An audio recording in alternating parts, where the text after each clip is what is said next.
president and all that. Yo, Adept Hnic. I watched the video. I watched the whole video too. I didn't just watch a clip. I don't know if you eventually watched the whole thing. You said in your video, the second somebody sent this shit to you, my old video, sent my video to you, timestamped, you jumped on, you set up the camera and all that shit. No. I didn't do that. I watched the whole thing. You came there looking for some smoke, didn't you? Wasn't no smoke there.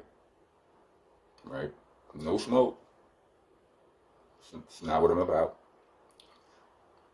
You came here looking for smoke, and the only smoke you got was weed. And you got, why you mad at this little nigga? That's the equivalent of all the smoke you got. And then you had to go into all of this other shit because there wasn't no smoke there. But never mind all that shit. You make a pretty strong argument, my nigga. That argument you made was strong than a motherfucker. But what I'm saying is, I don't know if you made it to the end of the video. I got to the point where I'm not fucking with Eazy no more. Before looking at what you said, I just got there at a different time, and for different reasons. Such is life. You could try to wake niggas up. You could try to preach to niggas. You could try to do whatever. You could try to teach a nigga. If a nigga gonna learn at it, a nigga gonna learn what he need to learn when he need to learn it, and that's just life. But yeah, all of those, you make strong ass argument. I can't, I don't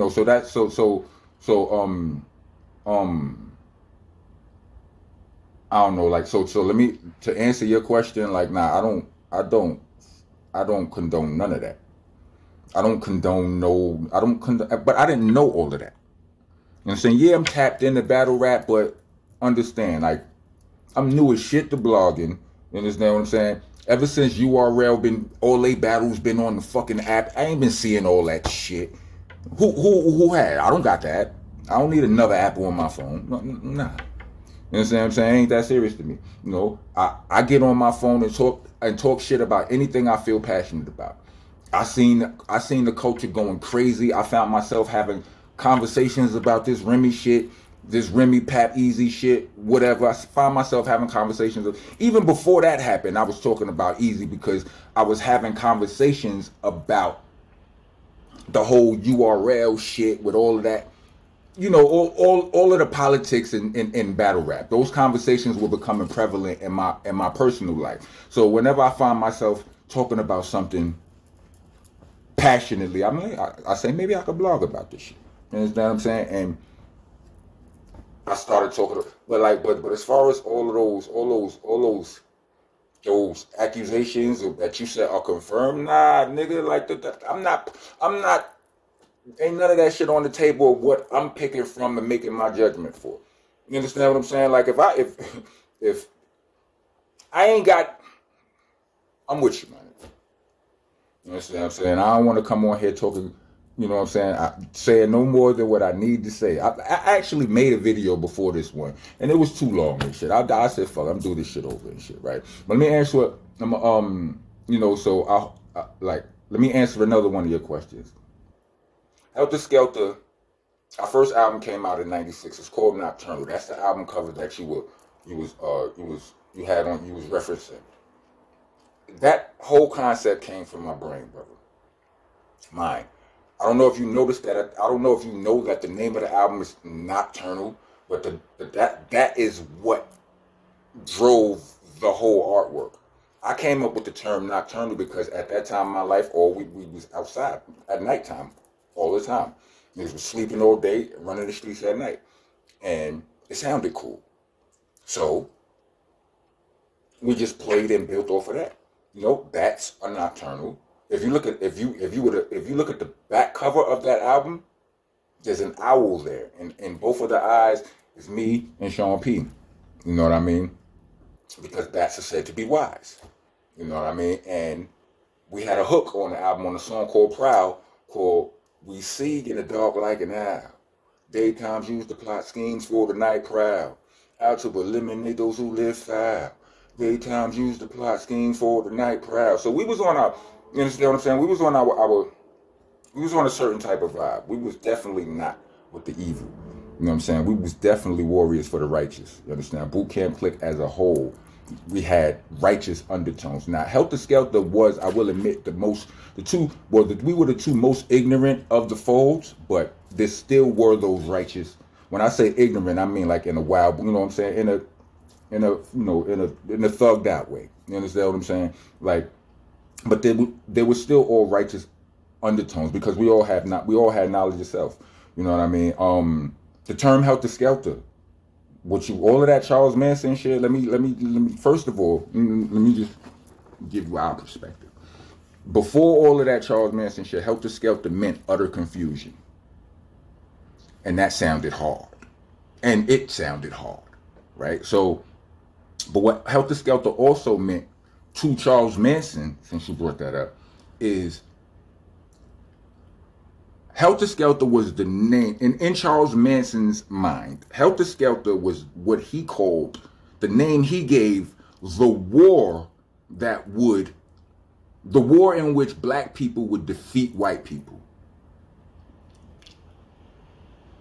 Everything would be Heltah Skeltah after that, you know, because from his understanding and his narrow existence and vision, white people always ruled the world. You understand what I'm saying? So if this happened, then everything would be ass backwards. So when that happens, the black soldiers, the black nation would be so weakened from the war that at the end of it, he and his cult would come back out of hiding to then take over again, you know, to restore power to the whites, right? This was what Charles Manson was. This was his concept. So that's it. So to him, Heltah Skeltah was the war when the blacks win. Whatever he was doing after that was something that's besides the point. So one day Ruck, aka Sean Price, walked up on me and was like, yo, we're changing the name of our group because the group that I chose was trash, right? And I'm like, what you got? And he tells me Heltah Skeltah. I'm like, what's that? And he explains these things to me. And I'm like, let's go. So, yeah, so like as far as the name, the album cover, all of that shit, it's a little bit deep, but it ain't that deep, homeboy. Like, I don't know if you rap or not, and if you do rap, I don't know what type of, you know what I'm saying? Like, a certain, like me and Sean P, we don't rap regular. You understand what I'm saying? You can hear a lot of creativity in our rap. You can hear a lot of real shit too, but we don't rap just like, you understand what I'm saying?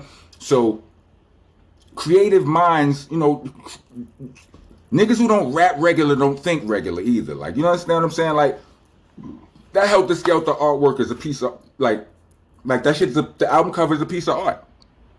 Niggas said, what you want for the album cover? I closed I'm like, I had thought about this. Like, niggas were like, what do you, I'm like, I don't even know if we could get this shit. And niggas were like, what do you want? What do you have in your mind? And boom, I told them, and we made it happen. It was that simple. It wasn't no, like, we was on Duck Down Records, right? Duck Down Records was our homeboys label. Like, that was us. Like, Black Moon, Smith & Wesson, Black Moon and Smith & Wesson were on Duck Down Management.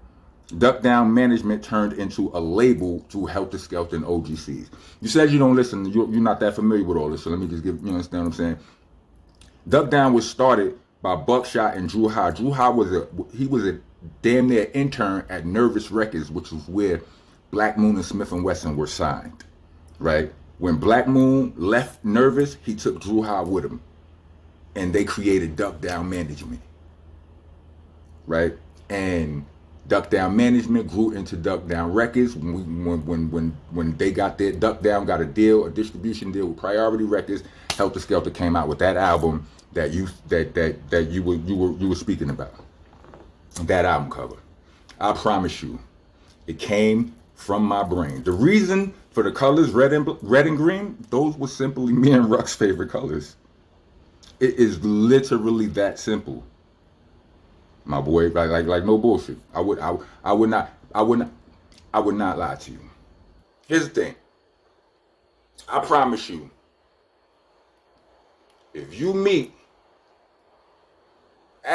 talk to 3 people who know me, any 3 people, I don't give a fuck where you find them, and ask them about me, and they're gonna tell you.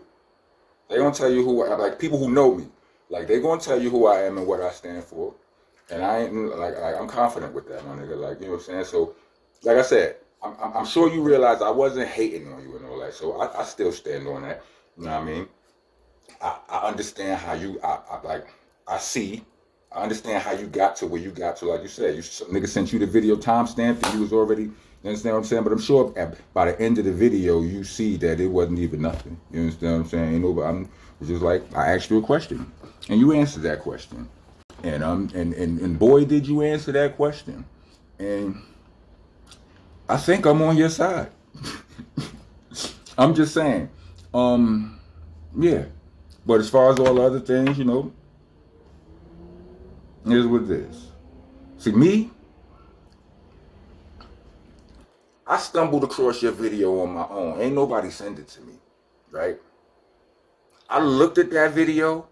I looked at the time on the video. I saw that it was 40-something minutes. And I knew that you didn't diss me because somebody would have told me. I'm like, this shit is how many minutes long? And like, I'm like, because I'm gonna keep it 100 with you, right? Just judging off of the content I saw off you, like I was expecting you to come at me crazy, pause, right? But I looked at the timestamp on the video. I'm like, that shit 41 minutes, and whatever time it was when it came out, like let me see, that shit was 3 days ago. I'm like, nah. Somebody would have, if it was bad, somebody would have told me about it. So I didn't even trip. Like I promise, like I didn't even trip from the jump. So, you know, salute to you. Anybody who made it to the end of this video, let me put up four peace signs, however you want to do it. You can do the De La Soul peace signs, you can do the 2 fingers up peace signs, however you want to do it. Yeah, I did say something in my last video. I don't know if I put it in this video or not, or whatever, because like I said, I did this video before, and it was too long or whatever, and I don't know, maybe I'll just put it in another video and shit. I'm gonna get out of here, y'all. Go get Ether Rocks. Adept, go get Ether Rocks. You understand what I'm saying? Like, if you like battle rap, then you will like my shit. Don't even be like that. Real talk. Cause like Nocturnal is damn near like that album. Like that's one of the you see it. I seen niggas in your comments telling you about how they fuck with it, right? I'm telling you, like, it's an album full of Nocturnal is damn near a whole album full of battle raps. You understand what I'm saying? That's what me and Sean P did. That's what we specialized in. Our only formula was don't be the corny one on the song. So that was what we did. Like we might have one or like we had a song called Therapy on Nocturnal. We had a couple of had like a funny love song on the second album and shit like that. But if you like battle raps, you'll fuck with it. And my new shit is called Ether Rocks. Go get it. It's produced completely by Ron Browse and shit. And it's fire. But to the people out there, Ether Rocks is out. To all of the rock fans, go get that shit. Look out for go check out that new Boot Camp Click video. All of us are on it, minus Sean P. Sean lives on. And what else? I think that's it for now. Rock on. I'll see y'all soon.